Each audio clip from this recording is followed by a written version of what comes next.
성도 여러분, 한 주간 편안하셨습니까? 오늘 성경 본문 말씀은 요한계시록 16장입니다. 함께 보시겠습니다. 또 내가 들으니 성전에서 큰 음성이 나서 일곱 천사에게 말하되 너희는 가서 하나님의 진노의 일곱 대접을 땅에 쏟으라 하더라. 첫째 천사가 가서 그 대접을 땅에 쏟음에 짐승의 표를 받은 사람들과 그 우상에게 경배하는 자들에게 악하고 독한 종기가 나더라. 둘째 천사가 그 대접을 바다에 쏟음에 바다가 곧 죽은 자의 피같이 되니 바다 가운데 모든 생물이 죽더라. 셋째 천사가 그 대접을 강과 물 근원에 쏟음에 피가 되더라. 내가 들음에 물을 차지한 천사가 이르되 전에도 계셨고 지금도 계신 거룩하신 이여 이렇게 심판하시니 의로우시도다. 그들이 성도들과 선지자들의 피를 흘렸으므로 그들에게 피를 마시게 하신 것이 합당하니이다 하더라. 또 내가 들으니 제단이 말하기를 그러하다. 주 하나님 곧 전능하신 이시여 심판하시는 것이 참되시고 의로우시도다 하더라. 넷째 천사가 그 대접을 해에 쏟음에 해가 권세를 받아 불로 사람들을 태우니 사람들이 크게 태움에 태워진지라. 그 재앙들을 행하는 권세를 가지신 하나님의 이름을 비방하며 또 회개하지 아니하고 주께 영광을 돌리지 아니하더라.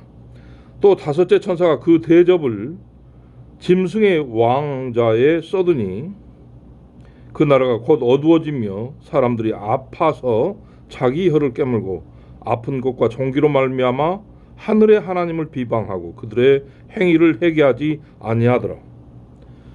또 여섯째 천사가 그 대접을 큰 강 유브라데에 쏟음에 강물이 말라서 동방에서 오는 왕들의 길이 예비되었더라.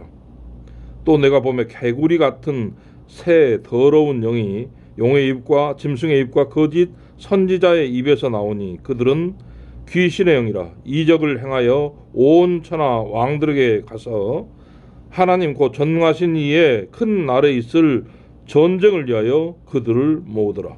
보라, 내가 도둑같이 오리니 누구든지 깨어 자기 옷을 지켜 벌거벗고 다니지 아니하며 자기의 부끄러움을 보이지 아니하는 자는 복이 있도다.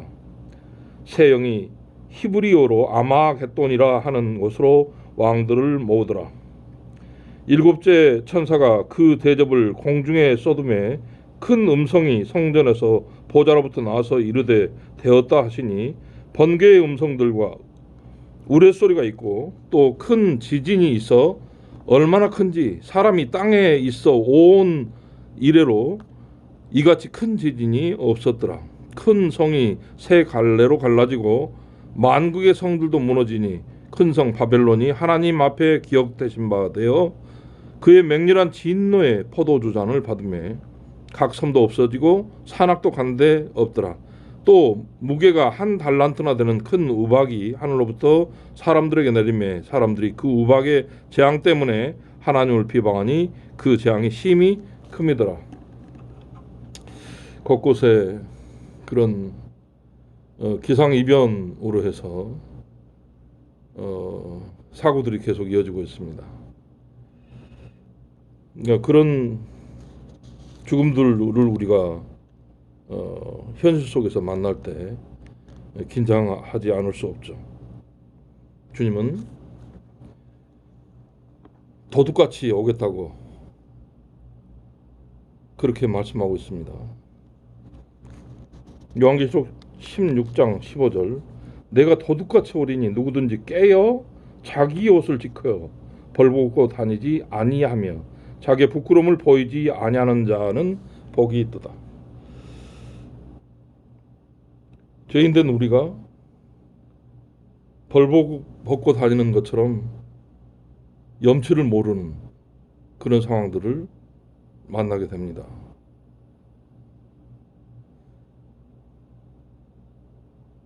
자기 옷을 지켜 벌거벗지 아니하는 그런 염치를 가진 자들, 주님이 보시기에 심판의 날에도 자기의 부끄러움을 보이지 아니하는 자들에게는 주님께서 살리시겠다고 이야기를 하는 것입니다. 곳곳에 죽음의 소식들이 계속되고 있습니다. 이런 모양으로 저런 모양으로 많이 죽기도 하고 적게 죽기도 하고 그런 죽음들이 일상이 되어버렸습니다. 전염병에 의해서 많은 사람들이 죽어가고 있고 또 사소한 시비 끝에 이렇게 욱해서 상대방을 난도질을 하는 경우도 있고 운전을 하다가 사소한 시비 끝에 총질을 했는데 어린 생명이 또 목숨을 잃었습니다. 도처에 그런 죽음들이 예상치 못한 그런 죽음들이 계속 발생하고 있습니다.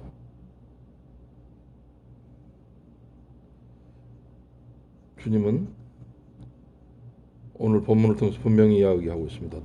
도적같이 임한다. 주님이 다시 분명히 오신다라고 하는 것을 우리가 분명히 이야기하고 있습니다. 오실 때는 그냥 오시는 것이 아니라 염치 없는 자들,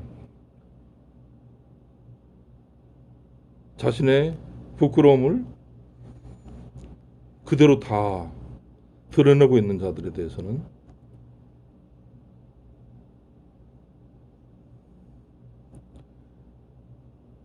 멸하시겠다고 이야기합니다.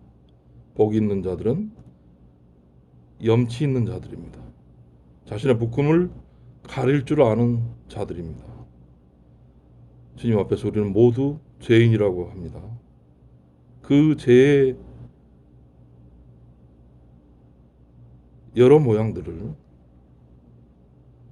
그대로 드러내는 우리 인생들이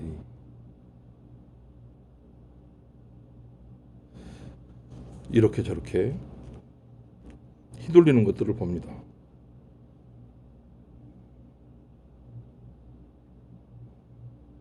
우리가 큰 강이라고 말하는, 또 큰 바다라고 말하는, 또 큰 산이라고 말하는 모든 것들이 의미 없이 한순간에 무너지는 그런 모습들을 마지막 때에 우리는 보게 된다는 것입니다. 정말 안전할 것 같았던 그런 우리의 땅들도 쩍쩍 갈라져서 끝을 알 수 없는 그런 어둠으로 우리의 삶을 송두리째 던져버릴 수 있다는 것입니다. 그럴 때 우리가 주 앞에 섰을 때 부끄럽지 않는 자들이 되는 것, 부끄러움을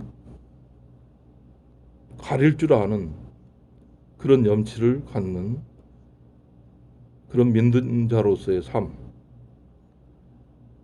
그것이 지금 이 시대에 믿는 자들에게 주님이 요구하는 것입니다. 믿는다고 하면서도 더 강팍한 마음으로 자기만을 위해서, 자기가 아는 사람들만을 위해서 자신의 소유를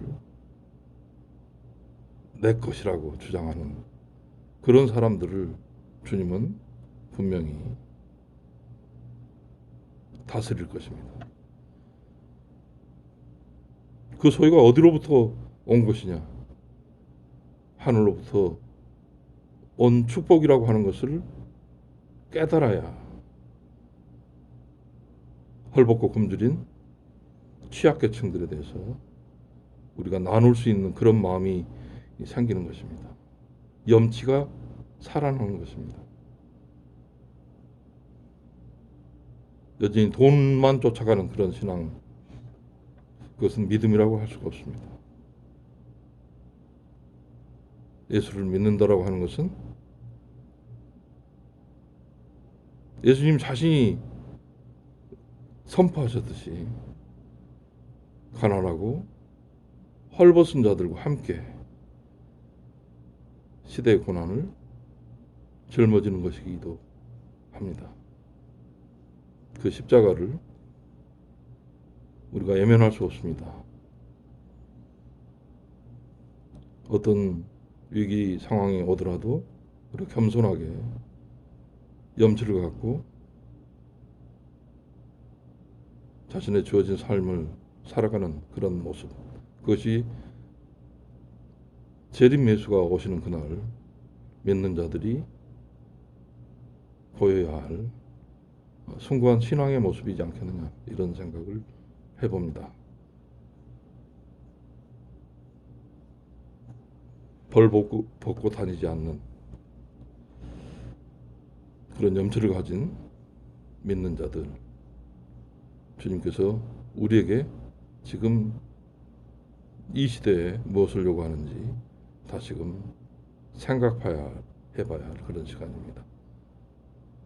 아멘.